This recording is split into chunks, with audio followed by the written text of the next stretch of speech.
বঙ্গোপসাগরে তৈরি হয়েছে গভীর নিম্নচাপ। ধেয়ে আসছে ঘূর্ণিঝড় মান্থা।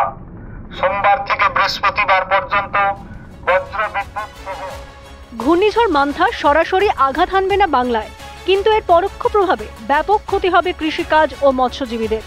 ইতিমধ্যেই সেই ক্ষতি এড়াতে ও বিপর্যয় প্রস্তুতি পরিমাপ করতে খোলা হয়েছে কন্ট্রোল রুম।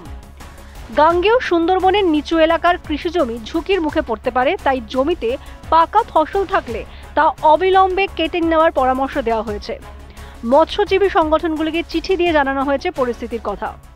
মৎস্য দপ্তর এবং আবহাওয়া দপ্তর আমাদের গতকাল আমাদেরকে একটা চিঠি পাঠিয়েছে, যেটা অর্ডার করেছে যে 28 তারিখে গভীর সমুদ্রে একটা নিম্নচাপ তৈরি হবে এবং সেটা প্রভাব পড়বে সমুদ্রে প্রায় 30 থেকে 40 কিলোমিটার বেগে ঝড়ো হাওয়া বইবে এবং তার সঙ্গে অতি ভারী বৃষ্টি হবে। তো এটা অ্যাকচুয়ালি একটা সাইক্লোন আকারে ঘনীভূত হচ্ছে। তো যেটা ল্যান্ডফলটা হবে অন্ধ্রপ্রদেশের কাকিনাড়ায়। ওই সাইক্লোনটার নাম হয়েছে মন্থা।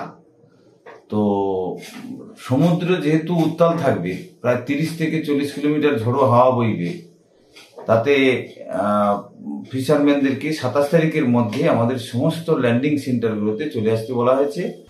উপকূলবর্তী জেলাগুলিতে দমকা হাওয়ার গতিবেগ পৌঁছে যেতে পারে 50 কিলোমিটার প্রতি ঘন্টায়। সে কারণেই সকাল থেকেই মাইকিং করা হচ্ছে। মৎস্যজীবীদের সমুদ্রে নামায় নিষেধাজ্ঞা জারি হয়েছে। ঘূর্ণিঝড়ের পূর্বাভাস আসতেই দক্ষিণ 24 পরগনা জেলার প্রশাসনের পক্ষ থেকে মহকুমা ও ব্লক স্তরে কন্ট্রোল রুম খোলা হয়েছে। একই সঙ্গে সব ব্লকে যাতে পর্যাপ্ত পরিমাণে ত্রাণ সামগ্রী মজুদ থাকে সেই নির্দেশও দিয়েছেন জেলা শাসক।